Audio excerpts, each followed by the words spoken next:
साथियों नमस्कार।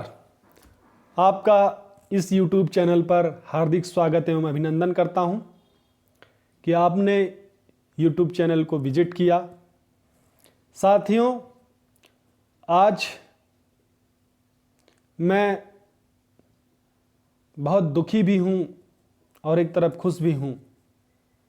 उसका कारण, दुखी होने का कारण यह है कि सरकार की एक नाकामी की वजह से 750 किसानों को शहीद होना पड़ा, बलिदान देना पड़ा। उनके परिवारों को इतनी जिल्लत झेलनी पड़ी, कितने मासूमों की हत्या हुई, कितने भी प्रकार के षड्यंत्र करने पड़े।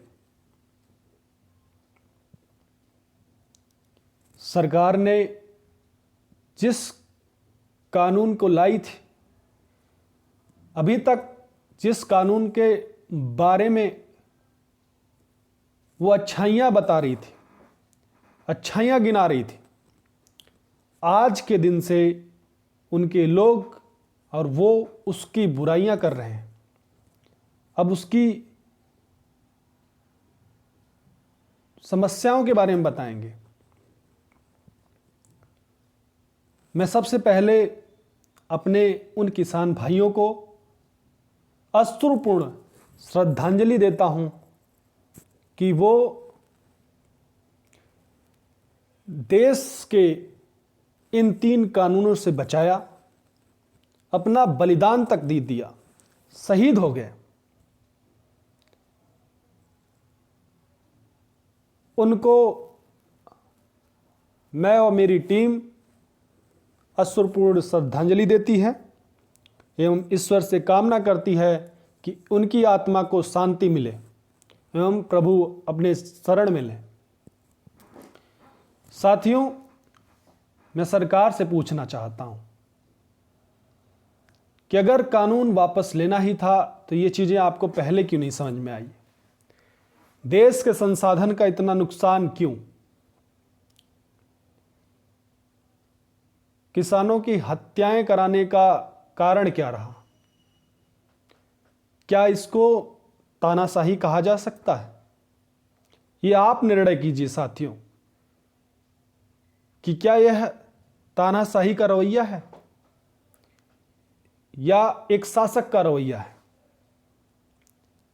कि जो चीज उसकी जनता ना मांगे उसको जबरदस्ती उस पर थोप दिया जाए, जो मांग हो रही है उसको ना पूर्ति करते हुए जो चीज नहीं मांग रहे उसके लिए आप पूर्ति कर रहे हैं।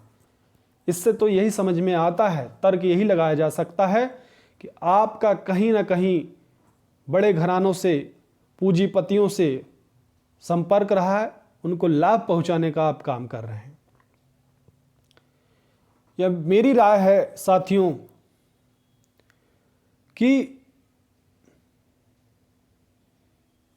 कोई भी बिल लाने से पहले उसकी अच्छाइयों और बुराइयों, क्या हानि होगी, क्या लाभ होगा, हमें उस पर देश की जनता की राय ले लेनी चाहिए। किसी भी किसान भाई से संपर्क करके उस बिल के बारे में नहीं बात किया गया। आज अंततः मोदी जी को, उनकी पूरी टीम को, भारत सरकार को इन तीनों काले कानूनों को वापस लेना ही पड़ा एवं किसानों की जीत एक बार फिर से हुई। साथियों, किसान भाइयों की अभी भी मांग है कि ये तब तक आंदोलन नहीं समाप्त करेंगे जब तक यह कानून संसद में वापसी ना हो जाए। मोदी जी ने जैसा कहा है वैसा ही होना चाहिए, उसी की प्रतीक्षा कर रहे हैं। उसी के लिए किसान भाई आज भी किसान आंदोलन पर धरने पे ही बैठे हुए हैं, इतने शांतिपूर्ण तरीके से धरना कर रहे हैं। मैं सरकार को बहुत बहुत धन्यवाद देता हूं कि वह कम से कम अब जाकर के किसानों के बात को समझी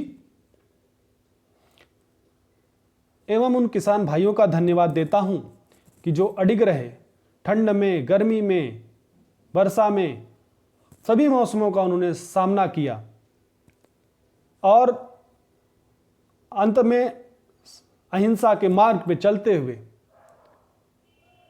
विजय प्राप्त किया। कुछ लोग तो इसको यह भी मान रहे हैं कि सरकार ने आने वाले चुनाव की तैयारी के लिए स्टंट खेला है। ये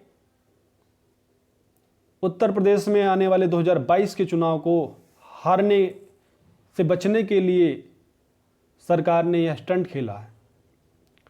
हमें राजनीतिक स्टंट को ना देखते हुए अगर देखा जाए, इतने सारे बलिदानियों को शहीद होने बलिदान देने के बाद अगर यह आप स्टंट कह रहे हैं, खेला जा रहा है, तो ये बहुत ही घटिया है। फिर भी कुल मिलाकर किसानों की जीत हुई, लोकतंत्र की जीत हुई, जनतंत्र की जीत हुई, जनता की जीत हुई। और इसी के साथ मैं सभी किसान भाइयों को, सभी देशवासियों को बहुत बहुत धन्यवाद देना चाहता हूं, हार्दिक शुभकामनाएं देना चाहता हूं एवं सरकार को एक बार पुनः धन्यवाद देता हूं कि कम से कम इतने दिनों बाद भी आंख तो खुली। उसके लिए आपका हार्दिक स्वागत है। बहुत बहुत धन्यवाद। जय हिंद, जय भारत।